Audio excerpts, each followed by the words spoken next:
Asli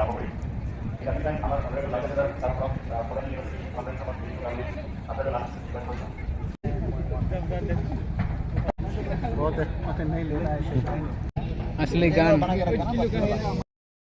Good morning. बरायबाय नोंथांमोनखौ आंनि गोदान मोनसे इउटुब चेनेलाव दिनै धुमकेतु बायदि हब्लाब्ला फैफिनलायबाय आरोना लोगोफोर दिनैहाय 27 दायो क'क्राझाराव थांगासिनो आरोना बड'लेण्ड इन्टारनेशनेल नलेज फेस्टिभेल दं दिनैहाय बेयावनो दा थांगासिनो आरो कलेजनि थांगोन आरोना कलेजनि ज' थांगोन बिनि उनाव दा कलेजाव फैगासिनो आरो थांनाय नायनोसै माबायदि जायो जिखुनु जाया एसेसोथ'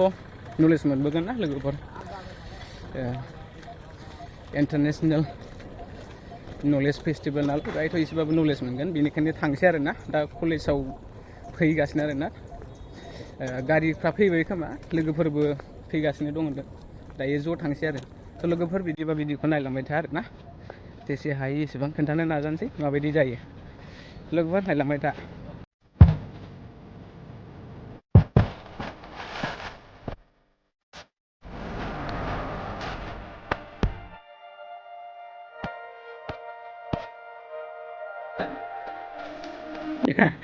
proud मोनदों actually interest मोनलायदों आरोना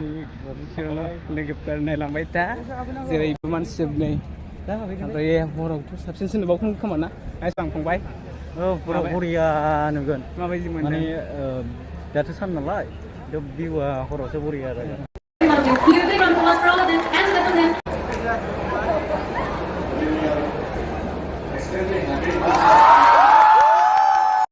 एक्जिबिशन नायसै ना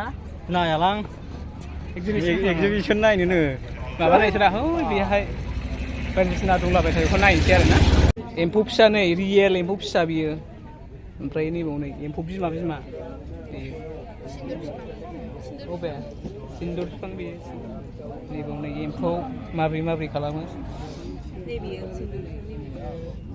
फिथाइखौ बाहायनाय जायो गरमनि एम्फौ फिथोबनि एम्फौ बिदै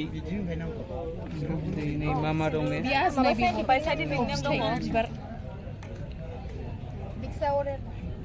एमाव नै जौ बानायग्रा बियो लोंनानै फेदलाबायनो हायो बेजों ओरैजाय नै मा होनो नैबेहाय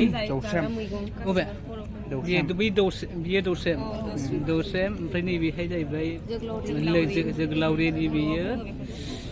सिब्रु ओमफ्रायहाय नै बियो बुथुवा थास' बिसं सिंग्रि अन्थाइ बाजाब मोजाङानो ना बर'फोरनि खाजा थाइगिर नै गोदानि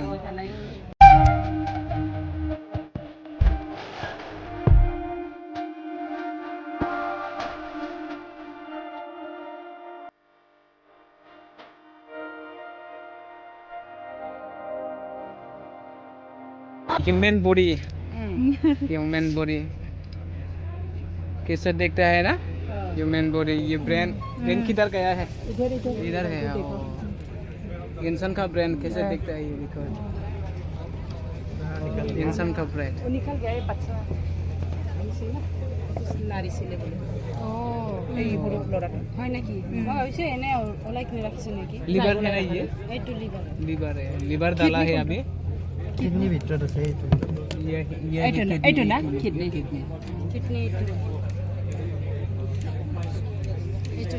इंसानों का किडनी कहाँ पर रहता है इधर पे रहता है ना মানে দুটা না ওই এটা সেন্স এটা বেয়া হলে এটা চেঞ্জ করা যায় না देश के सर का है हम लोग का डिपार्टमेंट का है हम लोग बनाया है सब लोग मिला के आप लोग मिलके बनाया है ना ये क्या है मशरूम दा एक्जिबिशन नायगासिनो आरो ना लोगोफोर एक्जिबिशन नायगासिनो ओमफ्राय दा नैबावहाय दंबावो ने ओरै माखासे दा बिसिफोर दंबावथाय नायजोबलांगोन आरो होनबाबो इतना अच्छा कलाकार है ना ये सब डॉक्टर साहब में म्यूजिक एंड फाइन आर्ट्स का अच्छा ही होगा बहुत अच्छा है बहुत अच्छा है ये क्या है? ये क्या है? ये उद्गाद है। उद्गादो है। मैंने पहचाना नहीं है। उद्गादो। हाँ, उनका ही उद्गादो। उद्गाद उद्गाद उद्गाद। ओ। वुड है, मैं- उसको काट के सकते इसको काट कर बनाया है। ओ। मतलब उसका नाम ऊँट से बनाया हुआ है ना? उससे बनाया है। ऊँट से बनाया। पेस्ट से। ये इंसान है क्या? हाँ इंसान को भी मैंने पसंद था। ये किससे? और ये भी उठ का ही है। ये है ना पेड़ से बनाया हुआ है। ये भी उठ का ही, मतलब उठ में काट के उसको तीन अ, लेते हैं। दंफांजों बानायनानै फ्रेम खालामनाय जाहैदों बियो नैबेयो दंफां मतलब ऊँट है ऊँट बर' भाषा में बर' में दंफां माने ऊँट और इतने जमते थे ये है ये लोग कौन है पता सकता है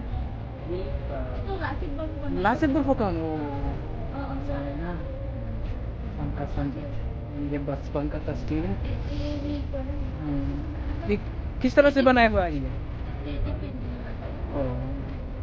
बड़ो पेंटिंग के ऊपर ही बनाया है। और ट्रेडिशन है ना वो सेजा और कोयल खाम है ये भी उठ के ही किया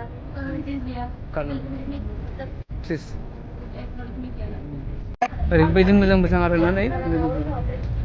बर' ट्रेडिसनेल ड्रेस नैबेयाव जानांगौ बे अन्थाइजोंसो बानायनाय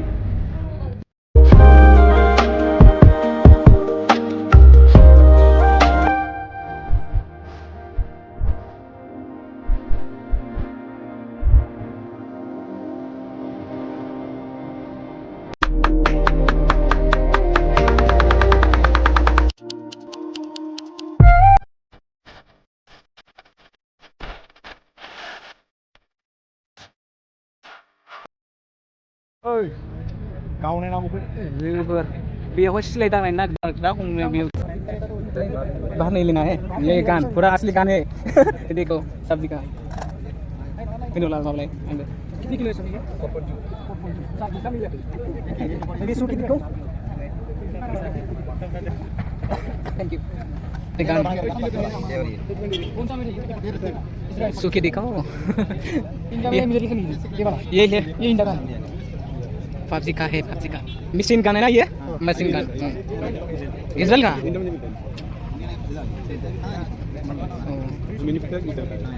ये है ना पबजी वाला है ना पबजी ये 40 MGL ये है सब्जी का गन ये कौन लेना है इसको ये है गोली अलग अलग इसका ये है गोली 500 मीटर तक हमको टैंक मिल गया तो उसको रिपेयर कर सकता है कितना एरिया कवर कर सकते हैं मतलब टैंक तो हम मिल कर रहा ना एरिया को तो कवर टैंक लगा सिलायनायगासिनो आरो ना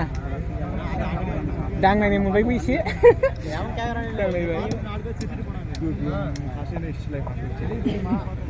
नैयावनो सिलाय दंजोबो लोगोफोर सिलाय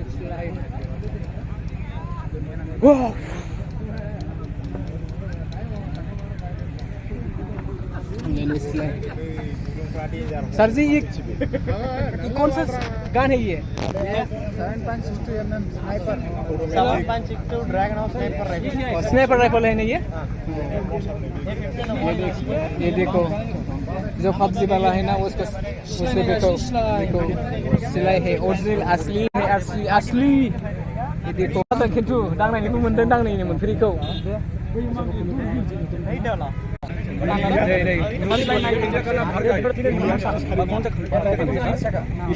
इस जगह इंडिया में इसका कीमत कितना है डर लगता है ना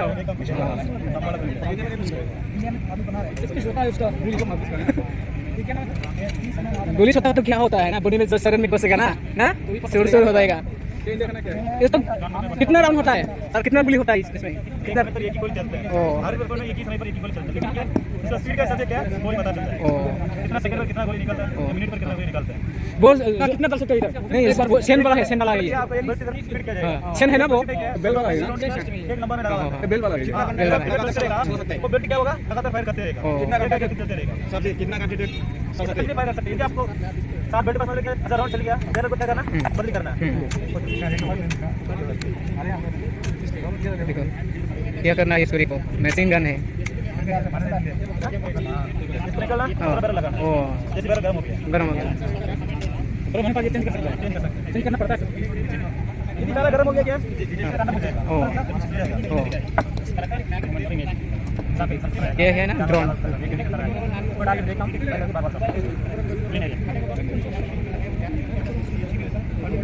ये क्या है सब्जी? ओ हैंड हेल्थ टर्मिनल इमेजर। ये क्या है सर? इसमें क्या काम करता है? असिस्टेंट। आराम से क्या था? रात को अंधेरे में अगर 1.5 किलोमीटर से लेकर 1 किलोमीटर तक इंसान घूम रहा है, जानवर घूम रहा है,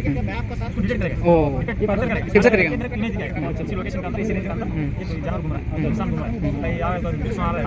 आगे लेफ्ट से राइट मूवमेंट हो रहा है, राइट से लेफ्ट मूवमेंट हो रहा है, तो लेफ्ट से मूवमेंट हो रहा है तो कितना स्पीड से आ जा रहा है। तो यहाँ से कोई भी आपको यूजफुल नहीं आप देख पाएंगे 18 किलोमीटर, लेकिन मैं यहाँ से बता दूंगा आप कितना स्पीड से कोई भी टारगेट हमारा सामने कितना भी आगे मूवमेंट चला हुआ टारगेट क्या हमने क्या करेगा वो क्या करेगा रियल टाइम आप लोकेशन पता चलेगा। ये ज़्यादा बॉर्डर इलाके में इस्तेमाल करता है। जैसे भी का सामने कुछ 5 किलोमीटर पीछे आप जैसे करेंगे, जैसे अपना साथ कोई भी आ रहा है तो उनको क्या करेंगे थैंक यू।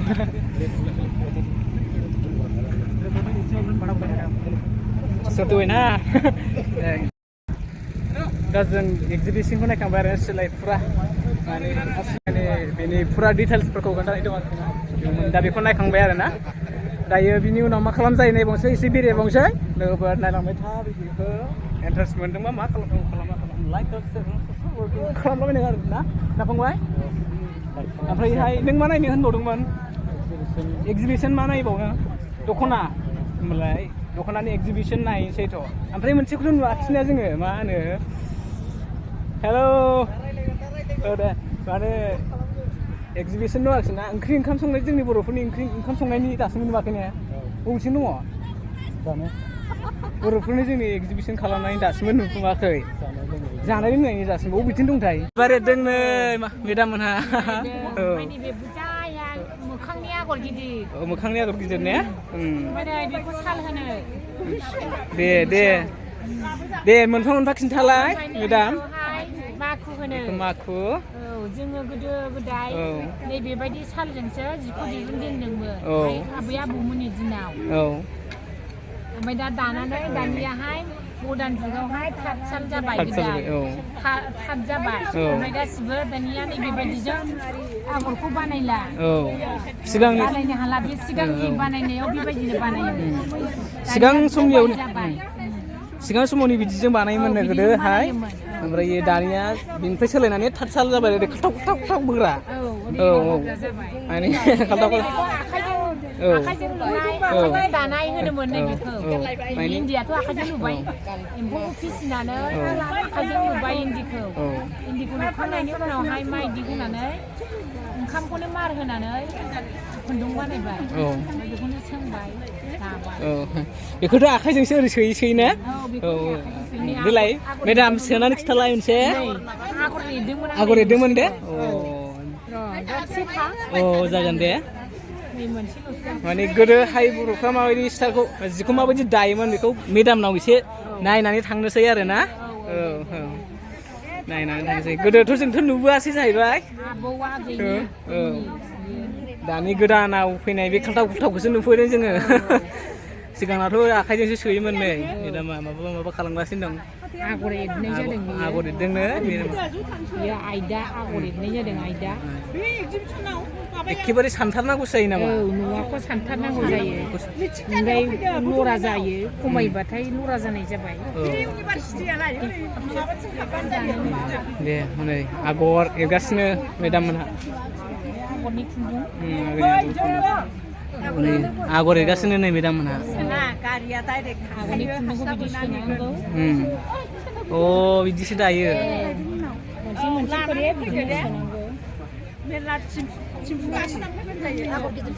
आगर गिदिर मोखाङाव एरनाय गिदिर आगर नैबे माबानाया नो हाबाय जिङाव माबायाव एरस'नाय आरोना नैबे नै दानिया ओरै दाबाय माखु सोनोसै आरो ना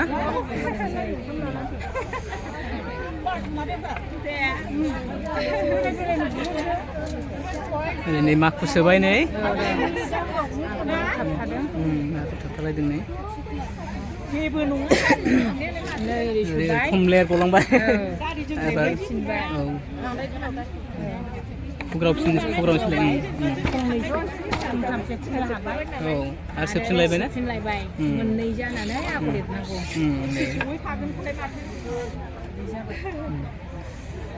मेडाम ओमफ्राय दानि जुगाव बेबायदिखौ सोर बेसेबां माबाया दानो रोंबावगौ दानि सुबुंफ्रा बाहायनाय जाला गोमालांसिगोन नामा बियो गोमानोथ' मोना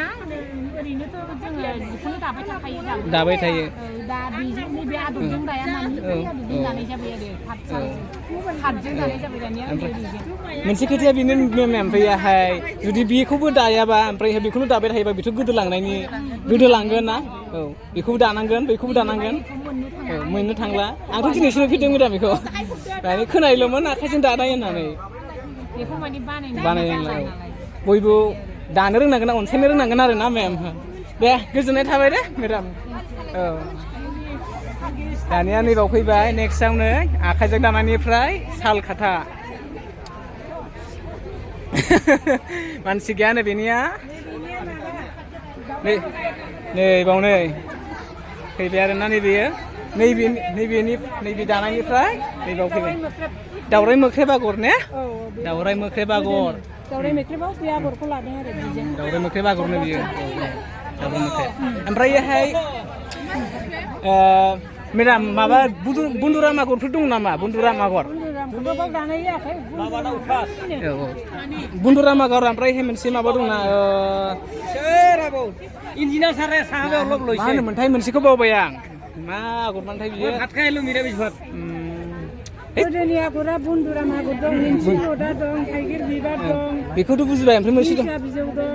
मखरदमा आगरखौ नांगौमोन मखरदमाखौथ' जों जोंना दिंखिया बिजौ दं निन्थि लदा दं थाइगिर बिबार दं मखरदमा आगर गैया ने नुफेराखै मेडाम बेहाय मखरदमा आगर दंना गैया मखरदमा आगर गैया जोंनियाव गैया ने आं नायनो लुगैदोंमोन मखरदमा आगरा माखौ होनो बेखौ नायनो लुगैदोंमोन आं माने जोंनि नैबे क'क्राझाराव मखरदमाखौनो बारा नुला ओरैबे जायगा लायै जायगा डिजाइनफ्रा आलदा आलदा जायो नालाय सानजानि जानो हागौ बिथिं दङ ने माबाया मा होनो बुन्दुरामा दाहाय बुन्दुराम आगर नायसै आरोना मखरदमा आगर गैयानो नै बाहाय नै मेडाम मोनहा दख'ना ओमफ्राय मेडाम मोन मा आगरनि माबा जिफोर माबादों दिन्थिनो नागिरदों नैबेयो मा आगर फाहार आगर ने औ फाहार औ ओमफ्राय नैबे मा जि इन्दि सि बियो जेन्सनि ना औ ओमफ्रायहाय बुन्दुराम आगरफोर मोनगोन नामा आगराथ' नैबेफोरनो जाबाय औ बिसोरनो ने माने खायसे सिनाया नालाय आंबो दिनैसो माने कनफार्म खालामग्रा गैया नालाय माने बे आगरा बुन्दुराम आगर नाखिथाग्रा गैया बिदिनो बेनो जाहैबाय लोगोफोर बुन्दुराम आगर ओमफ्रायो मेडाम मोनसे आगर दंबावोमोन ना बर'फोरनि नामजादा मा होनो मखरदमा आगर आगरखौ जों मिथिला खांख्राइ आगरफोरसो दंमोन दावराइ मोख्रेब ओमफ्राय माबा फारौ मेगन दावराइ माबा माख्रि बिसोर दंजोबो लिसु आगर गासिबो बाक्सु आगरफोर गैया ने बाहाय औ बाक्सु आगर गैया औ ओमफ्राय नैबे मा आगर बियो राभानिसो ने राभाफोरनि औ माने गोमालांसिगोन नामा बे माबाया बे मखरदमाफ्रा औ गोमागोन औ दानि जुगावलाय रावबो दे थेंक इउ मेम लोगोफोर दा नायबाय आरो ना मखरदमा आगर गैयानो ओमफ्रायहाय सब खाना है एसामिसफोरनि टाइप माबा जाग्रा आदार नहीं है इसको क्या बोलते हैं चिरा इसको पिठा হয় না এটো পান এটো বৰা চাউলেৰে বনাইছে তেলৰ পিঠা হয় হয় এইটো টেকেলি পিঠা চুঙা পিঠা চুঙাত যে পুৰে হয় হয় এইটো চাউল পুৰে এই চাউলটো এইটো মানে শুকান পিঠা এইটো নাৰিকলৰ লাড়ু গাখীৰ পিঠা চিনিয়ে পায় ना उन्हें सब खाने वाला चीज है यहाँ पर थैंक यू ओ मा बानायदों भाइलाय आदामोन फ्रेश मशरूम बेखौ जों पक'रा बानायगोन बेखौ नै बेहाय मैखुन ना मैखुन ओमफ्राय बेखौ दायो मा खालामगोन दे सार पक'रा बानायगोन बेखौ पक'रा बानायगोननो ओमफ्राय माबोरै बानायगोन बेखौ सार अके थैंक यू हां माबोरै बानायगोन बेखौ बे बायदेव मोनासो मिथिगोन बे बायदेव सोंदो कैसे बना लेते हैं ये इसे कैसे बनाएंगे अभी तो बोलेंगे ना बाद में ये अभी तो बोलो ना ये तो सीक्रेट होना चाहिए मैडम जी बोलना है अभी आपको कहूँगी तो हमें तो पता होना चाहिए ना मैडम जी है कि नहीं पहले ये बनाकर खिलाना चाहिए ना हाँ ठीक है देखो उसके बाद में पहले अभी बनाया हुआ है क्या उधर से देखिए मैडम जी आप लोग पहले बनाओ हम बाद में आके खाऊंगे ठीक है बाद में आऊंगे वेलकम फोर जों दा नायखांबाय आरो ना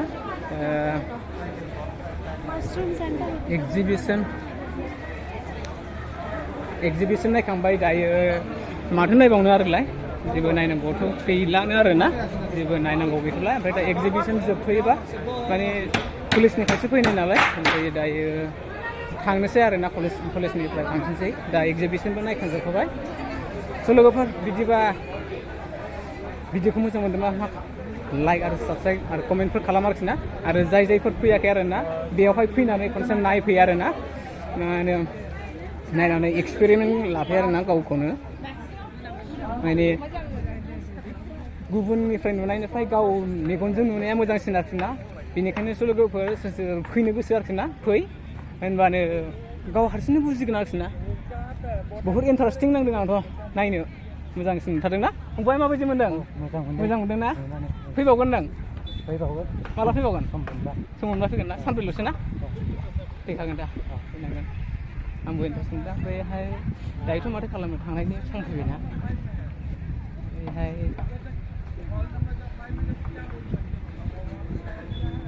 स' लोगोफोर बिदिब्ला भिडिअआ एसेनोसै आरोखि ना जोंबो थांफिननोसै ओमफ्राय भिडिअखौ मोजां मोनोब्ला लाइक कमेन्ट आरो शेयार खालाम आरोखि ना ओमफ्रायहाय जायफोरा गोदान चेनेलखौ साबस्क्राइब खालामना गालां आरोखि ना मा होनोलाय फंबाय गुबुनखौ हेफाजाब होनाय बायदि माने मदद खालामनाय बायदि आंखौबो खालामदों आरोखि ना स' लोगोफोर बिदिबा बाय बाय